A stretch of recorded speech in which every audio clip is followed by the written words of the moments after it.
আপনারা যদি সিন্ডিকেটের সরকার হইতে চান তাহলে আর গদিতে বেশি দিন থাকতে পারবেন না।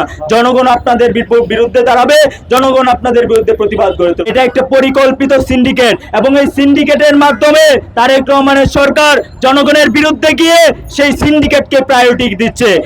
আমরা ভেবেছিলাম জুলাই অভ্যুত্থান পরবর্তী সময়ে আমরা এমন একটি বাংলাদেশ পাবো যেখানে মানুষ স্বস্তিতে বসবাস করবে, যেখানে কৃষকেরা স্বস্তিতে চাষ করবে, যেখানে সাধারণ মানুষেরা সাধারণভাবে সুশৃঙ্খলভাবে স্বাভাবিক জীবন যাপন করতে পারবে।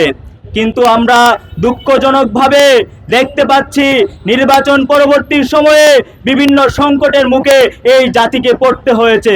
এর সম্পূর্ণ দায়ভার বিএনপির সরকারকে নিতে হবে, এর সম্পূর্ণ দায়ভার তারেক রহমানের সরকারকে নিতে হবে।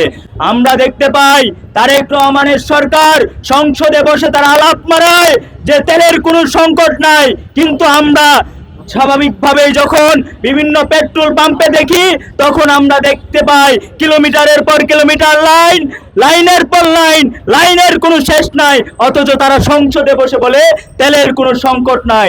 ড্রাইভাররা আমরা দেখতে পাই তারা ঘন্টার পর ঘন্টা, রাতের পর রাত সেই পেট্রোল পাম্পে লাইন ধরে বসে থাকে। আমরা বিভিন্ন পাম্পে এও দেখতে পেয়েছি আমাদের মায়েরা যায় পেট্রোল পাম্পে তেল আনার জন্য, আমাদের সেই ভাইদের সহযোগিতা করার জন্য। কিন্তু আমরা দেখি তারেক রহমানের সরকার সংসদে বসে আলাপ করে তেলের কোনো সংকট নাই।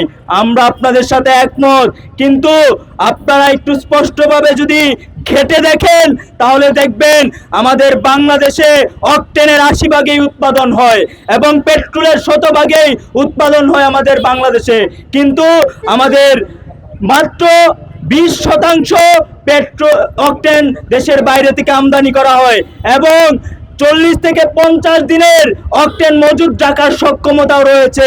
আপনারা বিভিন্ন তথ্য ঘেটে দেখলে দেখতে পাবেন কিছুদিন আগে সরকারের বিভিন্ন পর্যায় থেকে তদন্ত করে বলা হচ্ছে পর্যাপ্ত পরিমাণের জ্বালানি রয়েছে, কিন্তু আমরা দেখতে পাই আবারও সেই সিন্ডিকেটের মাধ্যমে তেলের সংকট দেখিয়ে জনগণের নাভিশ্বাস তোলা হচ্ছে।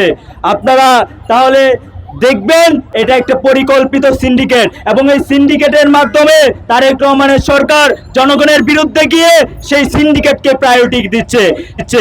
তার ফলে আমরা দেখতে পাই হরমুজ প্রণালী খুলে দেওয়ার পরেও আমরা দেখি যে তেলের সংকট তৈরি করে আবারও সেই তেলের দাম বাড়িয়ে দেওয়া হয়েছে। আজকে আপনারা দেখবেন 12 কেজি এলপিজি গ্যাসের দাম 212 টাকা বাড়িয়ে দিয়েছে। তাহলে কি আপনারা সিন্ডিকেটমুখী সরকার হইতে চান নাকি জনমুখী সরকার হইতে চান? একটা পরিষ্কার বার্তা জাতীয় ছাত্র শক্তির পক্ষ থেকে, আপনারা যদি সিন্ডিকেটের সরকার হইতে চান তাহলে আর গদিতে বেশি দিন থাকতে পারবেন না। জনগণ আপনাদের বিরুদ্ধে দাঁড়াবে, জনগণ আপনাদের বিরুদ্ধে প্রতিবাদ গড়ে তুলবে। ইনকিলাব জিন্দাবাদ।